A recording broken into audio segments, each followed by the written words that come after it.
Hello. Yeva, wow, how are you this morning? I'm good. And you? I'm doing fantastic. I wish you could see how many people keep grabbing this book from me. You are changing people's lives with this book. Oh my God. Sounds powerful. I'm a daily writer. I've been a daily writer for 28 years. For you to go into a moment in your life and then to document it by way of journaling, what was that feeling like? And now that the world is seeing your writing, there's a lot of daily writers that would never reveal their soul. You went about war. Sorry, can you repeat the question?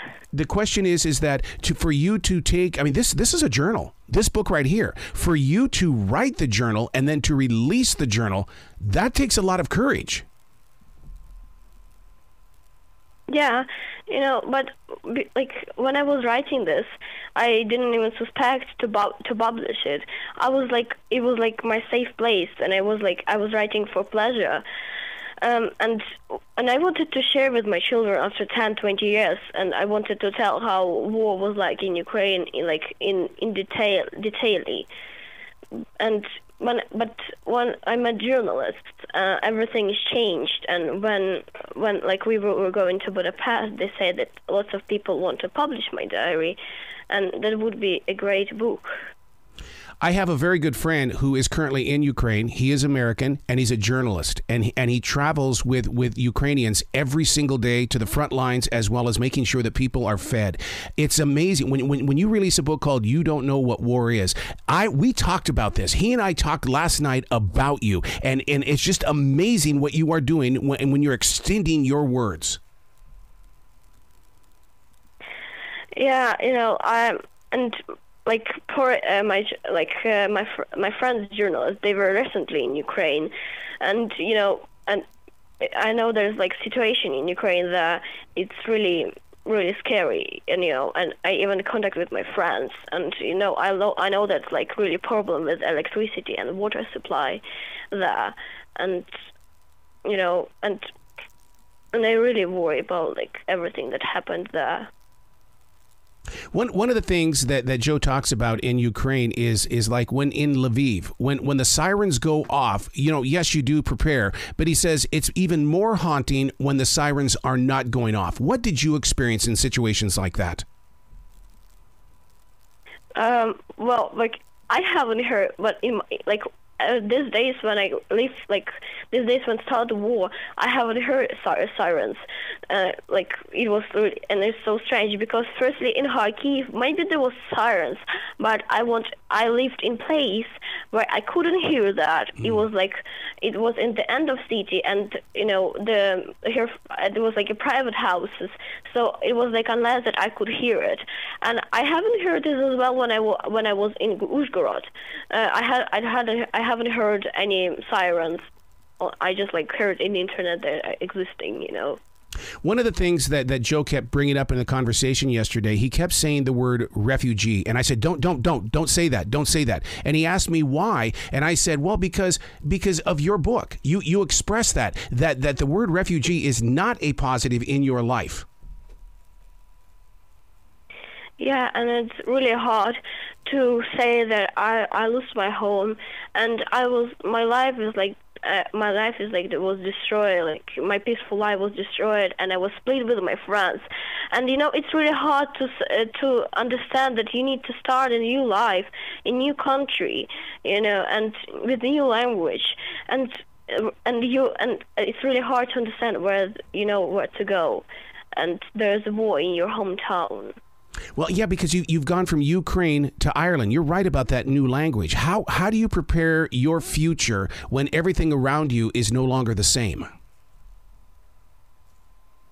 Well, like when we met a journalist, and they said we can go. They proposed that we can go to Ireland or France and when we decided to go there one day, and when we came there, it was lots of people who met us, and it was a wonderful time, because everybody was happy, and everybody they didn't know what war is, but they were understanding what we lived through, and they can't imagine that, and they couldn't imagine that, and they can't imagine that even now. But they realize that we came through something which is so horrible, and they can't imagine. So they're trying to be kind to us, and they're trying to be like a friends and support us.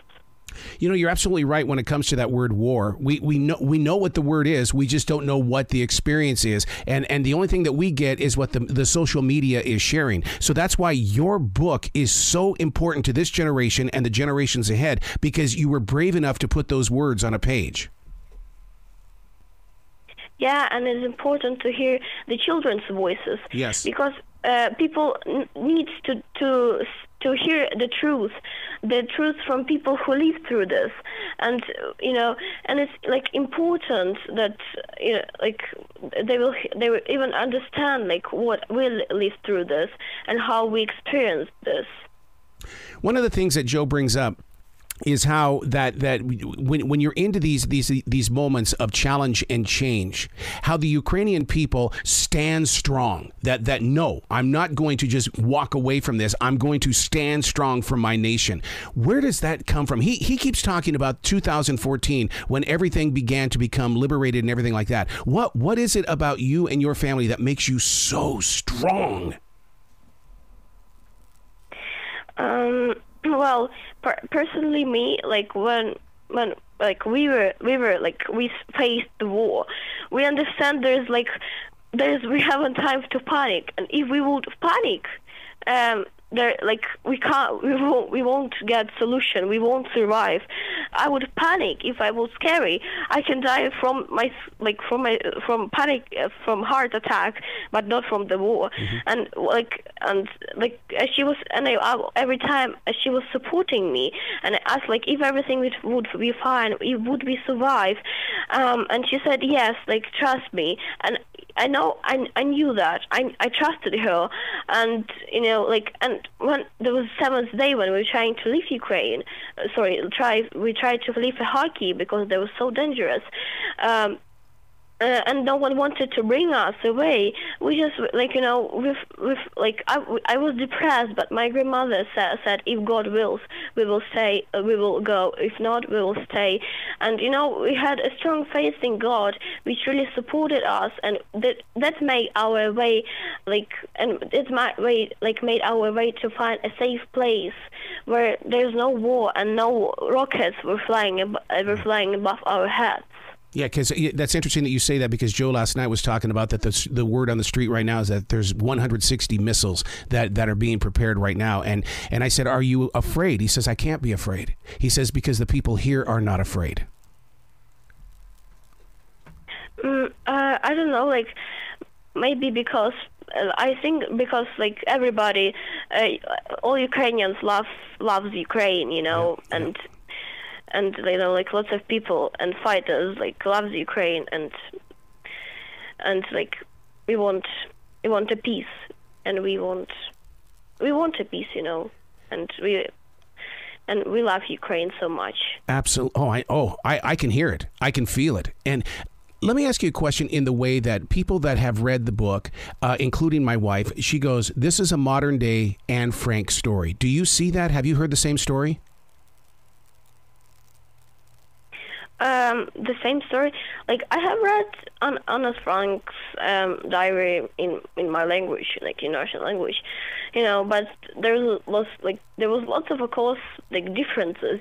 But this was like a war in 21st century, which was like we had phones and we can contact each other. We can easily get a news, and I even can't even imagine how we can be without phones.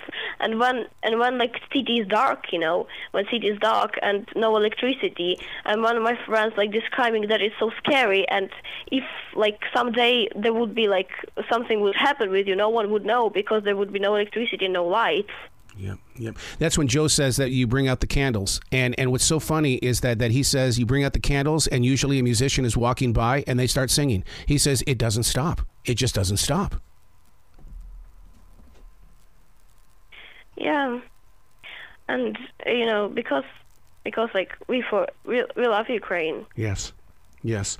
We love. You've got to come back to this show many more times in the future. I love your story. Your story needs to wrap around the world, not just today, but every day, because you are the strength in your vocals. You're changing people's lives. Yeah, and I really dream to come to America and visit you and see you in life. Absolutely. And I really hope someday I'll come to America. Oh, I would love that. I would love that. Well, you be brilliant today. Continue sharing your story with everybody else that's going to talk with you today, okay? And make sure that you write that in your journal of what your experience was like today, okay? Yeah, sure. Okay. Have a brilliant day today.